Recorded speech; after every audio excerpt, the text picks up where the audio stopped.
पंतप्रधान मोदींनी भूतानमधून घोषणा केली की दिल्ली स्फोटातील कोणत्याही गुन्हेगाराला आता सोडले जाणार नाही. दिल्ली स्फोटाशी संबंधित नवीन व्हिडिओ समोर आला, ज्यामध्ये लोक जीव वाचवण्यासाठी धावत असल्याचे दिसून आले आहे.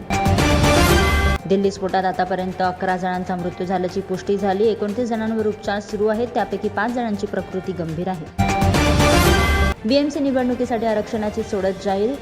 सर्व पक्षांनी निवडणुकीची तयारी सुरू केली आहे. 227 पैकी 114 वॉर्ड महिला उमेदवारांसाठी राखीव आहेत.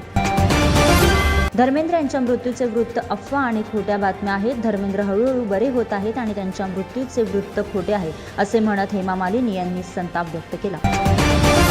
दिल्ली स्फोटानंतर मुंबईत तपास तीव्र करण्यात आला आहे. प्रवाशांना 3 तास आधी विमानतळावर पोहोचण्याचे निर्देश देखील देण्यात आले आणि सर्व प्रवाशांची कसून तपासणी सुरू आहे. मध्य रेल्वेवरील 15 डब्यांच्या लोकल ट्रेनची संख्या लवकरच वाढवली जाईल. डिसेंबरपर्यंत 27 स्टेशन विस्ताराचे काम देखील पूर्ण होईल. मंत्री मंगल प्रभात लोढा यांनी केईएम रुग्णालयाची पाहणी केली आणि वारंवार तक्रारी आल्यानंतर रुग्णालय प्रशासनाला चुका दुरुस्त करण्यासाठी एका आठवड्याचा अल्टिमेटम दिला. काँग्रेस स्वतंत्रपणे बीएमसी निवडणूक लढवेल. विजय वडेट्टीवार यांची नागपुरात मोठी घोषणा. उद्धव ठाकरे आणि शरद पवार यांना धक्का. भाविकांच्या मोठ्या गर्दीमुळे मुंबईतील प्रसिद्ध सिद्धिविनायक मंदिरात सुरक्षा व्यवस्था कडक करण्यात आली. मंदिर परिसरात श्वान पथके तैनात करण्यात आली. बीएमसी आरक्षण सोडतीत 15 वॉर्ड अनुसूचित जातींसाठी, 2 अनुसूचित जमातींसाठी आणि 61 ओबीसींसाठी आता राखीव ठेवण्यात आले. राज्यात नगर परिषद आणि नगरपंचायत निवडणुकीसाठी नामांकन प्रक्रिया सुरू. पहिल्या दिवशी 664 उमेदवारांनी अर्ज दाखल केला. रुग्णांना कूपर रुग्णालयात उपचार मिळत नाही. डॉक्टरांवर झालेल्या हल्ल्यानंतर संपाची घोषणा करण्यात आली.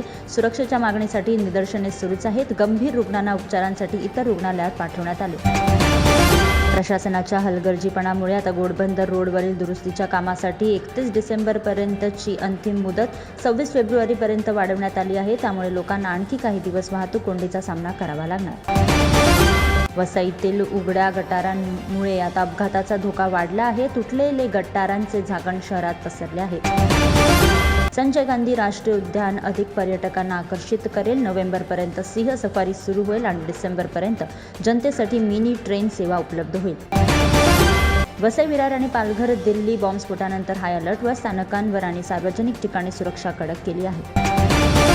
मुंबईत सोने आणि चांदीच्या किमतीत बदल. 22 कॅरेट सोन्याचा 10 ग्रॅमचा भाव 1,15,750 रुपये झाला, तर चांदीचा भाव 1,60,000 रुपये प्रति किलोग्रॅम झाला.